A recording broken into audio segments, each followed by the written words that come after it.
Well, greetings, friends, and welcome to another podcast for the Alberta Enterprise Group. I'm Danielle Smith, president of Alberta Enterprise Group. I mentioned my full name, Danielle Smith, because some of you, as I was traveling the province in my former political days, will know that Smith was not my original last name.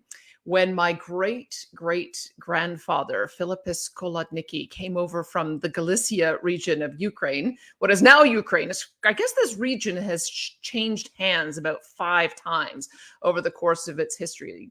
So the fact that we have current conflict there is certainly something that the people of Ukraine are used to. But some bureaucrat renamed him Philip Smith. And so this is why my family bears the last name Smith. Now, he settled in Manitoba, and our family does not maintain any contacts with his family in Ukraine. It was funny. I have a Polish friend who was just in the process of translating some letters for me that were written back and forth between Philippus and his family members when the crisis in Ukraine and the invasion by Russia occurred. So we've been watching this very closely.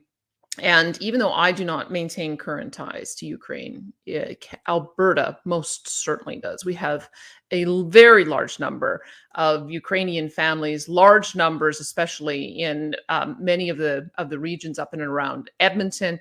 And so many of them have built an incredible life and incredible businesses in this province. And guess what?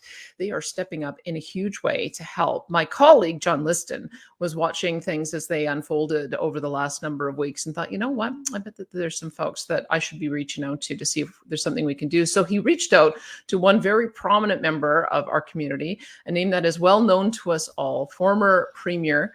And I can't remember the riding you represented, but you're going to tell me. But former Premier of Alberta, the Honourable Ed Stelmach, joins me now, along with my colleague John Liston, Vice President of Alberta Enterprise Group. Thank you both so much for being with me today.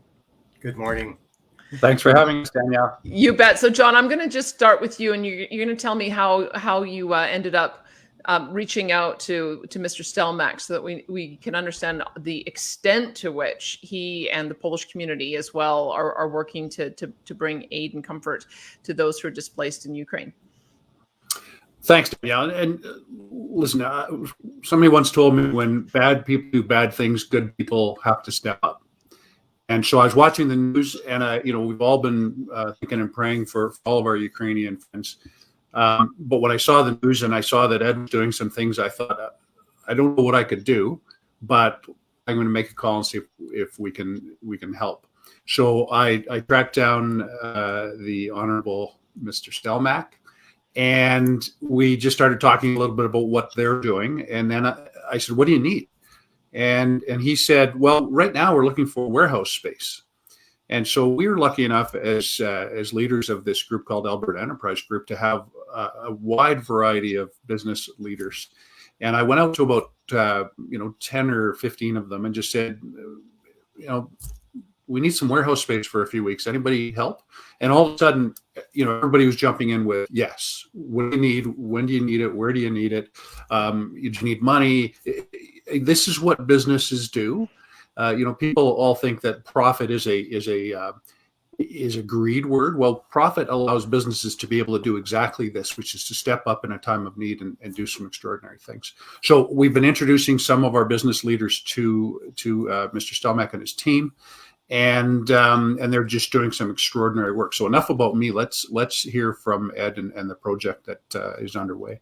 You got it. So, Mr. Stelmach, I know right now that you're, I think, on the board of Covenant Health. I don't know if you're doing the work you're doing in that capacity, but why don't you tell us a little bit about how it is that you've been organizing some of the relief effort? Okay. Well, thank you, Danielle, and thank you for the opportunity. I do serve as chair of Covenant Health, and of course, volunteers, staff, physicians, and that have been contributed voluntarily. Donating towards supplies and monetary donations through the Canada-Ukraine Foundation and other organizations to aid the humanitarian need in Ukraine. I received a call from the Ukrainian Canadian Congress, Alberta Provincial Council, to join an ad hoc committee to do a number of things. And this is before the invasion. So create an awareness of the humanitarian need in Ukraine, especially in the Crimea area. Second, put in a plan in how we deal with Ukrainians that have relatives here. And at that time, we're asking, okay, how can we bring our relatives to Canada? And what are the rules and regulations? So we were working on that. And the day after the committee meeting, we thought, we had things in pretty good order. And then all of a sudden, the invasion. So all that changed immediately. And as you know, there's no need for an awareness campaign because everybody sees the savagery every day on TV. So the next, of course, is to concentrate on the humanitarian aid. So we're working with a number of agencies to provide and deliver the aid as deep as possible into the various cities that have been hit by constant shelling. One, of course, as I said before, is the Canada-Ukraine Foundation, the Edmonton Eparchy, the Ukrainian Catholic Church has a fund that they put together. Most of the other churches are well, they're all participating in some way, the Pentecostal Assembly.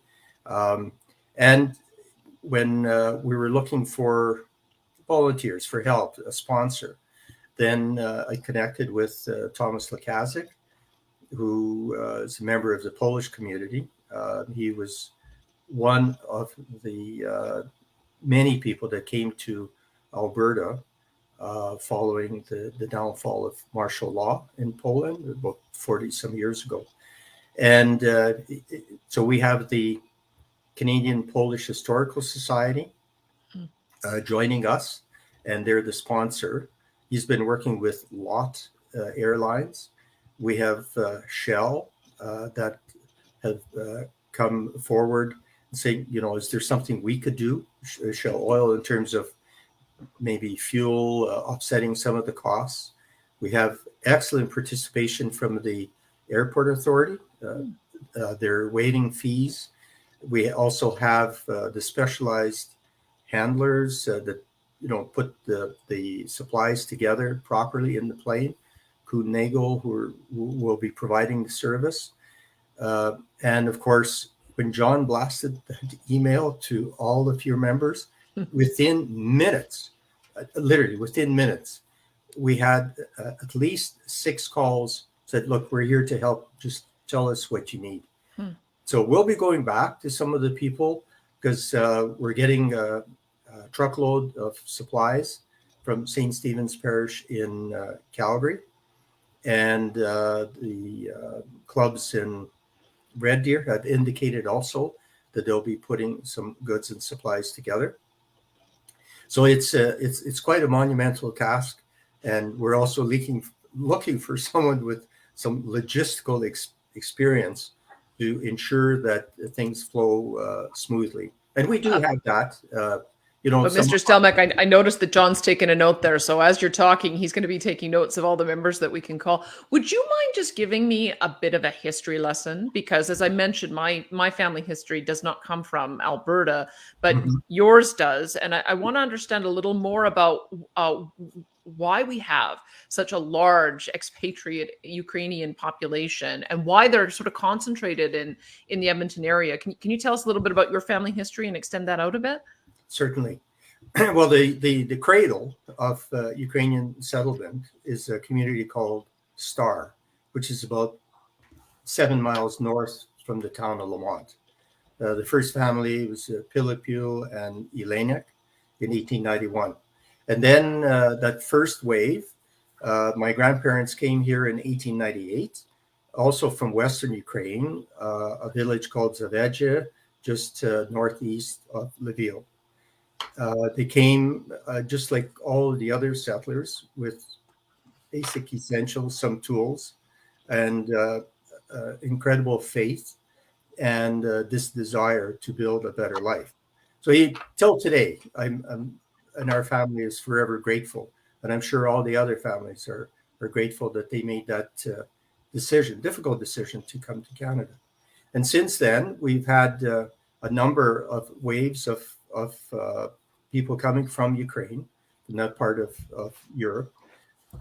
In terms of our family, we lost a lot of the connection because, as you know, after 1917-18, when the communists took over, there was very little correspondence back and forth. And then the two world wars, the Great Famine, all of that affected Ukraine. So we lost contact. But I will say the night before the invasion, the soldier that was killed, 40-year-old staff sergeant, his name was Alexander Stelmach. So that really hit home. It kind of shook me. I thought, well, is it a family member or not? The village, to my knowledge, has not been invaded. They're safe till now, and we'll see what will happen next. But the more time we spend with Albertans that have relatives there, it's amazing how many people have crossed the border into Poland, some into Romania, and we're asking, okay, how can we prepare for your relatives to come to Alberta? And many of them say, well, maybe this will be over in 2 weeks, and maybe I can go back home. And one Albertan called the other day. They're trying to get their aunt, and she says, well, if I leave, who's going to take care of my cow? So it's difficult, and I can see the position they're in, and it makes for a bit more difficult planning for what we think will be a number of refugees, evacuees coming to Alberta. Today, apparently, the federal government is supposed to release their policy on what supports there'll be. We have many questions in terms of who's responsible for health programs. We here in Alberta, we can certainly integrate many into the communities quite easily because, we have bilingual schools, the churches are here. There's a tremendous desire to help everyone that comes to Alberta. So I know that's not going to be a problem, and we can definitely, a lot of the refugees can settle even in the small communities surrounding Edmonton, and not necessarily Edmonton. We had, Ukrainian populations in most of the major centers in Alberta. Let me ask you about that because I'm going back as you're talking, thinking of all of the cabinet ministers of Ukrainian and Polish heritage you had in your time, and there's, I think, a large number of them. I think that Lloyd Snellgrove was from the Lloydminster Vermilion area, and I think there's a large Ukrainian community there. I'm actually going to Lloydminster this weekend. We've got Vegreville, Saskatchewan. Of course, that was where you represented. And then Ray Danilek, Lac-La-Biche, St. Paul. But there's a large number of communities, as you say, that already have the connections, the infrastructure, the churches, the language ability as well to be able to integrate newcomers who are arriving as refugees. Do we have some sense of how many people might be coming to Alberta? When you talk about the federal policy being released, what is it you're preparing for? We at the moment we're looking maybe 5,000 to 7,000 people, but that is just a guess, Danielle, because we don't know how long the war will continue and how devastating it's going to be. We know it's going to be protracted if he's bombing the cities, etc. But there are many of the experts are saying that there'll be a long, drawn-out guerrilla war, and we're really seeing evidence of that. Some of these smaller communities have really surprised the Russian troops and done a lot of damage, and took out a lot of tanks, etc. It also depends what NATO is going to be doing. And for God's sake, you can't be watching this horror and not make decisions rather than just convening and talking about it and worrying about this threat of a nuclear war. Well, you better deal with the situation sooner than later, because what happens if all of Ukraine falls to Russia? What's next? Is it Poland? Is it Latvia? Moldavia? What other country? So the sooner they supply, they don't have to put troops on the ground, but they can certainly supply all of the anti-aircraft missiles, drones, all of the things that the Ukrainians use very well, very efficiently to push back on the Russians. And, they've used some incredible tactics to delay the invasion and create huge losses to the Russians. And, I have no experience in terms of these kind of tactics, but it seems like they've really surprised the Russians, and this was not the kind of blitzkrieg that Putin thought it's going to be. So the longer it takes, probably more people will be leaving. But here's the other thing, Danielle. Alexander Danileko, our Ukrainian consul here in Edmonton, said, we have to be careful. We don't know the outcome of what's going to happen in Ukraine. We don't want to lose all our people. We don't want to lose all our young people. Who's going to rebuild the country? And, he makes a good point. So we're kind of in this situation where we don't know what will happen over the next few weeks. Will the talks be successful? If there are, that'll be a different scenario. But I still think a lot of people will come, though. I wonder if you can help us. There's so much misinformation, so much propaganda, and it's really hard to understand how Ukrainians in those Russian-speaking regions truly feel, because we hear that Donetsk and Luhansk and Crimea actually have more affinity to Russia. They want to be independent republics. But I don't know if that is just Russian propaganda or not. Are you able to shed some light on that? I mean, is that where the solution lies, is having those regions be independent and non-aligned with either country? Or is there, I think the other stories I'm seeing are suggesting that Ukraine demilitarize completely and declare itself neutral. I guess there's a number of nations in the world who has. You think of Switzerland as an example. Do you have some insight that would help us kind of piece through what's real and what's not?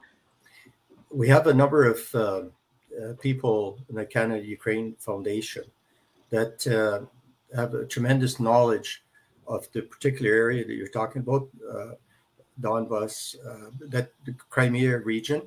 And there definitely is a larger Russian-speaking population.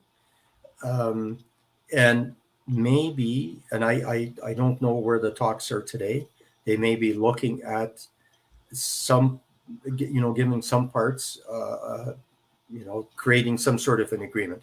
And I don't know how they're going to do it. But Ukraine has to be careful that they have to have port capacity. You can't be landlocked in the end. And when you're mentioning to me, Danielle, one of the folks who wrote about the history is talking about the 1994, I think it was called the Budapest Memorandum, where the United States, United Kingdom, and Russia agreed that if Ukraine gives up their nuclear arsenal to Russia, then those three will protect the sovereignty and the independence of Ukraine. That happened in 1994. I'm wondering where some of those leaders are. Well, probably most of them are gone now. In terms of turning over the arsenal, you give yourself, to the other countries to protect, and nobody's really stepping in to help at this particular time. So, incredible history. In fact, some of the historians can go on for hours in terms of the shifts in Ukraine, the fight for independence, and let's be very clear. Even all of the elections have been influenced by the Russians. That's why we had monitors over the many elections in terms of the graph, the food that was delivered to apartments, vote for this person, supported by, pro-Russian government. So, I can see why those Babas and Yudas are not giving up. They went through oppression for so many times. They finally rebuilt the country. They put the churches back in place. They took all these icons and all these pictures out of basements, hung them back in the churches. They rebuilt them. All of the arts, culture came back, and now it's being taken away. And that's why they're so steadfast in their commitment to the country, and they're going to sacrifice their life. And we can see that happening with the number of people they're conscripting. I remember when I was in the legislature, one of the annual ceremonies was commemorating the Holodomor. I don't know if it was Ken Kowalski who brought that in or Jean Zwazdewski who brought that in. But again, it just, I think, goes to the Ukrainian heritage of so many of our elected members. And so when I understood that we're seeing a spike in wheat prices, one of the regions that it looks like Russia is after is the food producing region. It makes me uneasy to think about what kind of impact that might have on food security. Are you able to give us some your thoughts on that too? Sure. But very quickly on the Holodomor, that was a rare opportunity in the House, Alberta's Legislative Assembly, that all parties passed the bill. I believe it was in the same day, all three readings, to support Holodomor and make sure we put in place that we recognize the Great Famine. And then Speaker Kowalski ensured that we celebrated that event every year.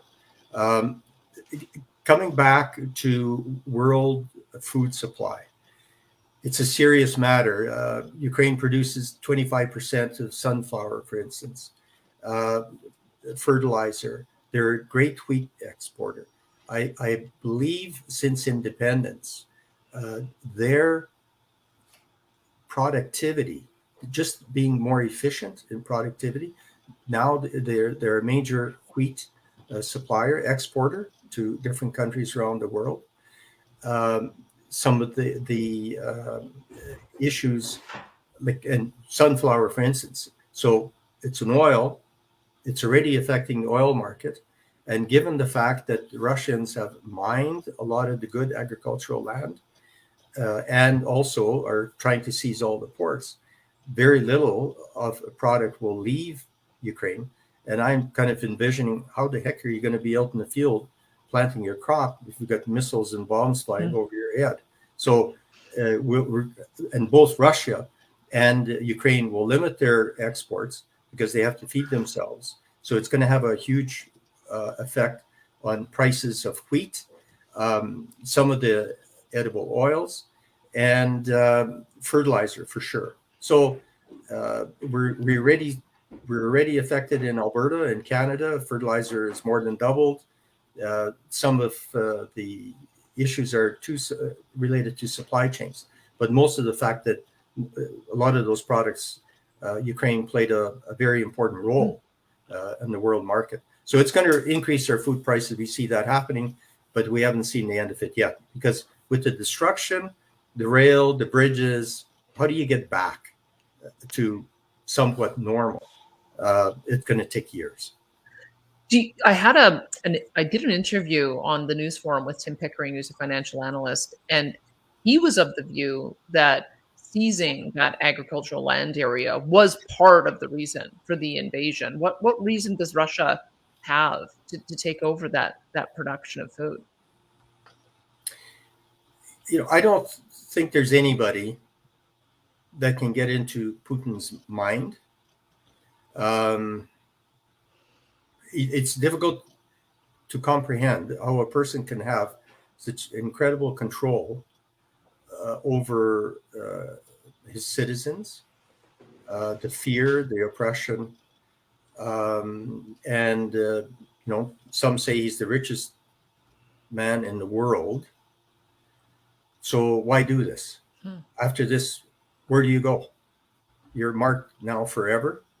And so you won't enjoy your riches unless you stay within the confines of Russia. Is it because of the land, the resources?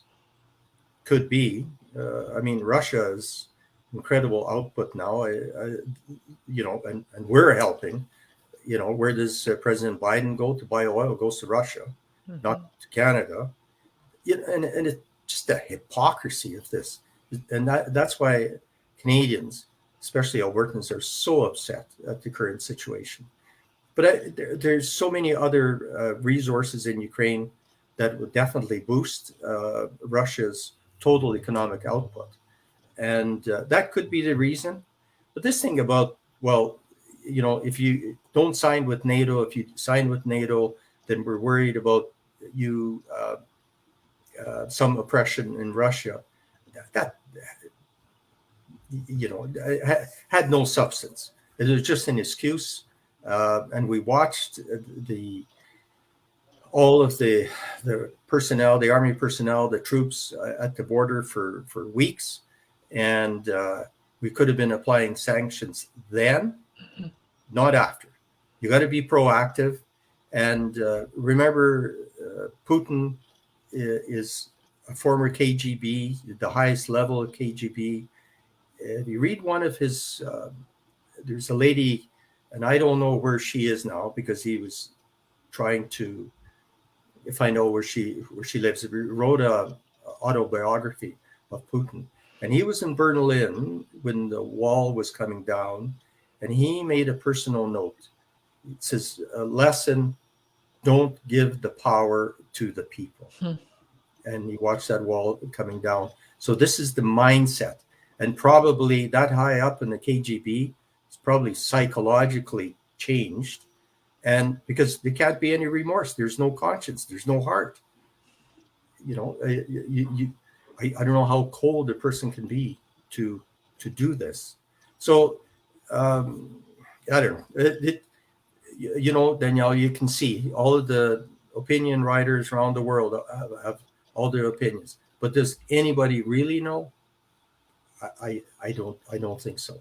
Do you know what I've been surprised by is just how quickly we're seeing public sentiment change on another issue that you had to fight when you were premier, which is access to markets. And it's remarkable to me. I think a poll just is being circulated now with people asking their appetite to revisit Keystone XL to get that built. And I think it's something like 78%.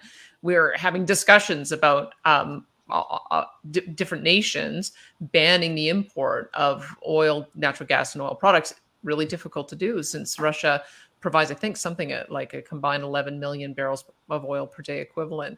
And so where do you see Canada fitting into all of this? We're in the process of really fighting off this battle of extreme green environmentalists who want to keep fossil fuels in the ground. We saw this in Quebec with them banning the exploration of oil and gas. If you were premier, what would you do to help now make the case about why it is we've got to amp this up? We've got to help our friends in Europe, and we've got to create energy security. There were two things that were very frustrating in my time. One was the fact that we could not, across Canada, get some interprovincial trade agreements, which was so frustrating. Billions of dollars in the economy that we're losing because we couldn't get along. And so that's why we signed the agreement between BC, Saskatchewan, and Alberta, which is a step forward. And then Manitoba came along. But the oil pipeline, it's so difficult to explain to the average Albertan the hypocrisy. So the day after you sever, you say, okay, no Keystone. This is for the betterment of the climate. And then quietly, secretly, you're buying all the oil from Russia. You're moving all this oil by tanker, belching all the black smoke from bunker fuel on both sides of the continent, okay, both oceans, getting to the refineries. And people are wondering, well, where's the sense? Germany, relying on one source. Okay. And here we have the opportunity to export LNG, and we get the terrorists, and believe it me, all that damage that was done wasn't done just with an axe. This is well-planned, eco-terrorists, and this is happening before our own eyes. And we're allowing, because of the environmentalists, these radical environmentalists, push other countries to secure their energy from countries that have no human rights, oppress their people, no women's rights, just, and the average Albertan is wondering, well, where's the leadership? Like, why are we doing this? And we have the resource. Yes, we have to be careful. In a way, we're all environmentalists, and Alberta has come a long way in reducing its emissions, both oil and gas and agriculture. We're leading the way because of investing in technology, and that's the answer. But and we should just note as well that you made a decision on a major investment in carbon capture, utilization, and storage, which we now have 5 projects in Canada. And I just saw Jonathan Wilkinson and Stephen Guilbeault, the environment minister, saying that that's going to be the solution. And because we have so many startups in Canada, that we can be a leader on that. So congratulations to you for having the foresight of being able to see the investment that was needed there. Well, at that time, it wasn't easy. But, again, and I'm out of politics, but well, you had a harsh critic at the time saying, why are we investing all this money in one project? I remember who she was. But it turns out making that major investment in one project actually created quite a breakthrough. But the thing is, well, there are a number of things that happened then. But the thing is, most importantly, if carbon is the issue, you deal with it now. So whether it's the best idea or not for the future, but at least you can remove it from the environment. Now we have a solution. And at that time, look at all the countries that participated in the research at the University of Alberta. Korea was here, Japan was here, Saudi Arabia was here. Many of the European countries were very interested. We signed an agreement in Saudi Arabia, Dubai, in the United Arab Emirates. Everybody was interested in it. And look, it's going to work. Can we do more? Yes, we can. But how did we get there? Because whatever we taxed the major emitters, the $25, went directly in research. And guess what? It didn't go into government coffers. It went to research. Third party making the decision. Where's the best investment in research? And now we're benefiting from it. So, you have such a good story to tell. My frustration. I can tell, but you know what? It's nice that post-politics, you're able to see some of the benefit of the actions that you're taking. And now also post-politics, you're able to do so much work to assist the communities that are facing this hardship in their families. Let me ask you just a couple more things. I'm sure John won't want to jump into, but I want to just make sure we don't leave our conversation before knowing, getting our Albertans prepared for what it is we may have to deal with, what it is we need to be prepared for.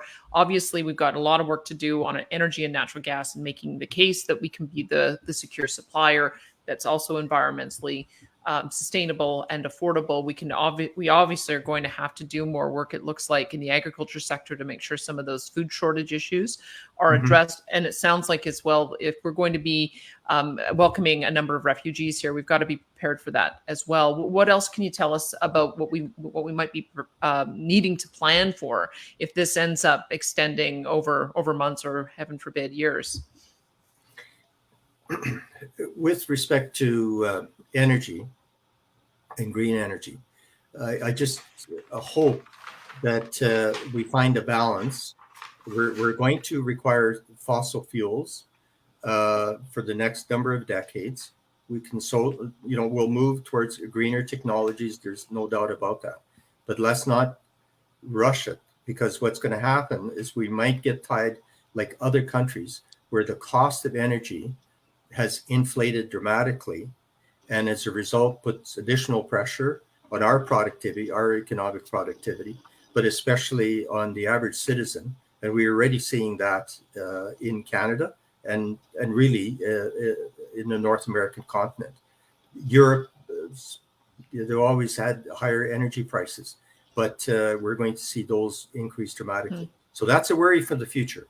Let's make good decisions with the desire to reduce emissions, but let's be careful that we don't make decisions that's going to reduce the supply of energy, both electrical, fossil fuel, and create an issue for us. The other, with respect to Ukraine, I don't see this situation or the effects of the situation, current situation, resolving itself over a short period of time. It's going to take years to rebuild. And in the matter of carbon, can you imagine the amount of concrete that has to be produced to rebuild those buildings and schools and hospitals and bridges? I wonder who's calculating that today. I'm just putting it on the table for consideration. That's incredible destruction, and we're going to cut off Keystone Pipeline, for environmental reasons. So it's difficult to put your head down on a pillow every night and think about these decisions that have been made. The other matter is humanitarian aid for Ukraine and aid for the Polish government to feed all the people and house them, accommodate them over the next period of time is going to be incredible. There's so many members of the population that are at risk, worried about seniors who, where are their pensions going to come from? Some of those babas, this is the third time they got a hole in the roof of their house because of the war. And other instances in previously when they were under Russian control, the disabled, the young women that are at risk of human trafficking, the young mothers, children, like all your supports have disappeared. That's going to take an incredible time to rebuild the schools, the hospitals. So this effort will continue for many years. And who knows? God knows what else is going to happen during that period of time in terms of catastrophic events, weather related, not weather. There's no crystal ball to give you that information. The other is once people come to Canada, we're caught up in the heat of the emotion because we see this every day. But if things do settle down, they reach peace, that emotion may wane, and people it might not be top of mind to continue to support in whatever way possible, donation of goods or monetary contributions to aid the people that got caught in this event. Let me let John come in and ask a few more questions on that, Sure. because we want to know. We've got obviously a long-term plan for how it is we're going to have to deal with this world disruption and Canada's place in it. But I think we all want to know is there anything we can do today to help? So John, why don't I throw it over to you, and you can we've already talked about the need for warehouse space. Maybe you can explain a little bit about why that is. And then also just tell us a few of the other things that you might need. John, did you want to take it up from here? Thanks, Danielle. The call that I made to Mr. Stelmach was what do you need? And so the first thing we talked about was some warehouse space, because we need to collect. So there's going to be a plane load of, again, the Polish airlines. The Polish people have been incredible. And thanks to Thomas Lukaszek in that process. They're going to bring a plane load of people here, and then we're going to turn around and fill the plane and send it back. And we want to fill it with supplies. So I think, Ed, if I got the number right, it's 80 or 85 pallets of goods that we can get into this plane. And so we need to collect a bunch of things, and we need to then, package them and prepare them for how they fit into a plane properly. And so the first step was to find some warehouse space. And again, many of our members stepped up. I think right now there's one location, but we might have multiple locations if we are lucky enough to fill up the first one, Ed. And then what do we need? So, there's pasta is a big thing. A lot of the dry goods. So pasta, dry soup mixes, over-the-counter medications like Tylenol, Advil, aspirin, women's hygiene products. Diapers. This is an extraordinary number, but there's been 4,000 babies born in the Ukraine since the start of the war. And so the volume of diapers that are required are significant. So one of our members, Mike Loveson, who runs Friesen Brothers, he's got a long relationship with Mr. Stelmach and up in the Peace River area where they started, and so he's going to his suppliers. But we have a supply chain issue in Canada, yes, let alone trying to help the Ukraine. And so we have a problem in that the supply chain is really probably at 50 or 60% capability right now, between manufacturing and transportation. And there we are trying to get extra so that we can send it to the Ukraine. So we're getting tested. And so anyway, those are some of the things that we need. We need volunteers because we're going to have a whole bunch of people in the these logistics centers to be able to package things and get it to Poland. And then we've got to prepare for the lives of these people that are going to come here. So a lot of churches are preparing for kind of a refugee program. And so those are some of the things that are being worked on right now. Ed, am I missing anything? No, many of the municipalities are contributing firefighting equipment, hoses, helmets. Many are just individual donors are coming with a couple of boxes of diapers. They're showing up in the warehouse, etc.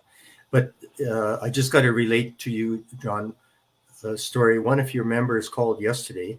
He went to Costco and he wanted to buy Advil.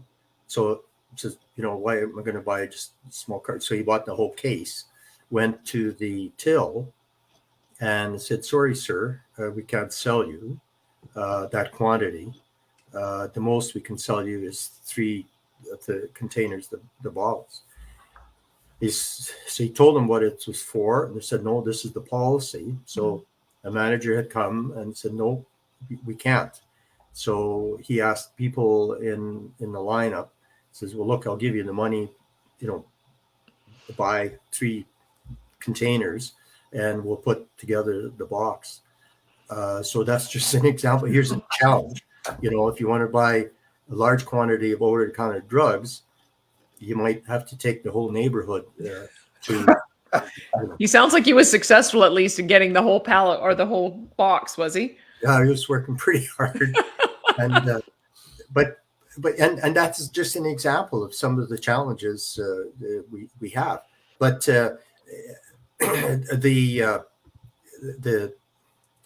we're just getting more and more. But the more we message out to the public, the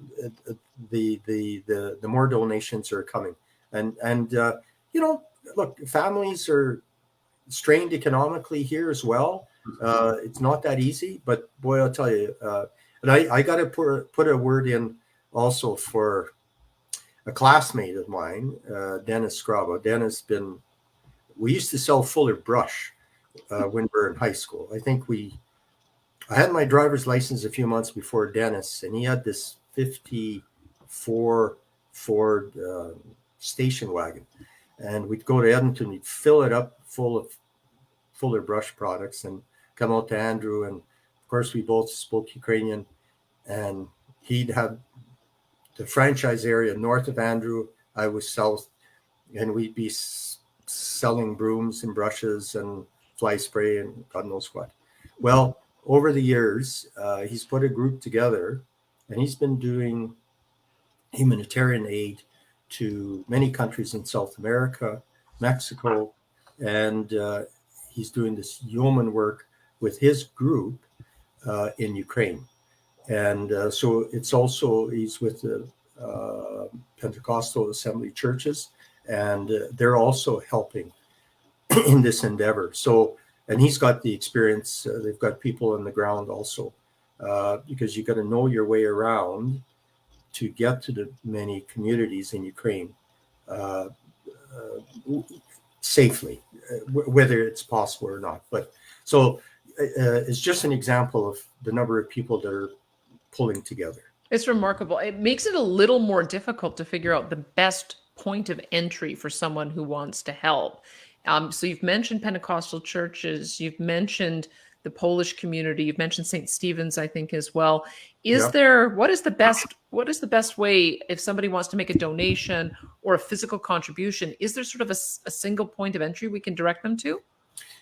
So for monetary donations, there's the Canada-Ukraine Foundation, like I had mentioned before. You can go online, and on the website, there's this big red band. Click on it. You can donate, or it'll give you also a list of other items that you can, participate in, or some ideas. There's also the Edmonton Eparchy. The Edmonton Eparchy, the Ukrainian Catholic Church, the bishop has a anonymous donor that will match up to the first $500,000 of donations. And just Google Edmonton Eparchy, and when you make a donation, make sure you stipulate it's humanitarian aid to Ukraine. The Polish hall will be opened, I believe it's March 21st to the 23rd from 2 to 7 p.m. People can deliver goods there, different supplies. And there, of course, the other groups that are offering support, the traditional ones like Red Cross, etc. But those are the ones that we're working with now. And the Edmonton Catholic Schools, like I said before, delivered teachers and students, put together also different supplies, boxes and boxes of protein bars, because some of the people have been walking for days with just a backpack and no food, and then they come to the border and they got to wait in line for bread. So they're handing out some of the protein bars and chocolate bars, etc. The one thing is, please don't donate for the plane anything liquid. So these little fruit cups, we can't send them because they'll be in the hull, the cargo bay, and they may explode. We even had some IV bags delivered, and we can't send them. And we also know that at the other border in Poland, the Ukrainian army will go through most of the boxes to ensure there are no incendiary devices, any explosive devices. And there's a lot of hands at play, but the goods will be delivered then to different communities with the aid of the Ukrainian army. What as you say, what an immense logistical challenge. John, do you have anything else? We've kept Mr. Stelmach a little bit longer than I think he'd expected. So do you have anything else that you want to post him before we go? No, I just want to thank him. It's incredible the leadership that he's provided at the official level, but this is the leadership that really matters, is when you get on the street and you just get people helping each other. And it's what makes Alberta, Alberta. And very proud to be an Albertan at this time when we do this sort of stuff. So thanks, Mr. Stelmach. Thank you, and thank you for the opportunity. This is crossing all political lines, religious. Everybody's pulling together. We even forgot to mention there's the Turkish Muslim Society in Calgary that's working with St. Stephen's. They want to donate products, and that truck should be arriving beginning of next week. So I thank you very much. This goes a long way in helping the cause, and what else can you say? It's the minimum we can do, and we'll just keep hoping and praying that there'll be a peaceful resolution. Completely. What a great note to end on. Thank you so much, Mr. Stelmach. I sure appreciate your time today. Thank you. God bless. Yeah, you bet. And that was the Honorable Ed Stelmach, former Premier of Alberta. You'll probably have recognized him right from the beginning. And that is amazing, John, isn't it? That he's been able to take. You always wonder what politicians do. post politics. Doesn't sound like he's slowing down. In fact, this is he's sort of in the perfect place right now to be coordinating all of this effort, not only because of his political connections, but also deep connections personally in the community and all the business connections he's developed over the years. It's amazing how the business community is stepping up. If I can put a little plug in for the Irish, given that it's St. Patrick's Day today and I'm wearing my green. In 1847, the Irish were struggling with the potato famine, and a First Nations group called the Choctaw First Nations out of the U.S. sent them money. And 170 years later, when the pandemic hit in the last couple of years, the Irish sent supplies back to the Choctaw to say thank you 170 years later. And there's just something about the contribution when there's challenge, a crisis, a famine of any sort. And here we are with one, and we can help. Let's do it. Let's figure out a way to help. Well, and congratulations to you for reaching out to Mr. Stelmach so that we knew what was going on in the community, and hopefully we'll be able to continue providing that support. Even more, hopefully, it won't last as long as we all fear. But thanks again for your initiative on this, John. Sure appreciate it. Thanks, Danielle. You got it. And John Liston is Vice President of Alberta Enterprise Group. So we'll probably do a posting out if you're on our email list that lists the different ways in which you can provide support. It sounds like one of the key events, though, happening is the Polish Hall, March 21st to 22nd in Edmonton, where they'll be receiving contributions from 2 to 7 o'clock p.m. And as Mr. Stelmach mentioned, no liquids. And John listed off a number of different items: female hygiene products, diapers, basic medication for pain relief, protein bars, so things that are non-perishable, pasta, things that can make it over there. And then as well, it sounds like the Muslim community in Calgary is working through St. Stephen's to be able to assist down south. So we'll make some of those resources available to you. I think because there's so many personal and family connections with Ukraine, everybody is hoping for a resolution and hoping that we can provide the support in the meantime. Thanks again for tuning in. I'm Danielle Smith, President of Alberta Enterprise Group. We'll see you again.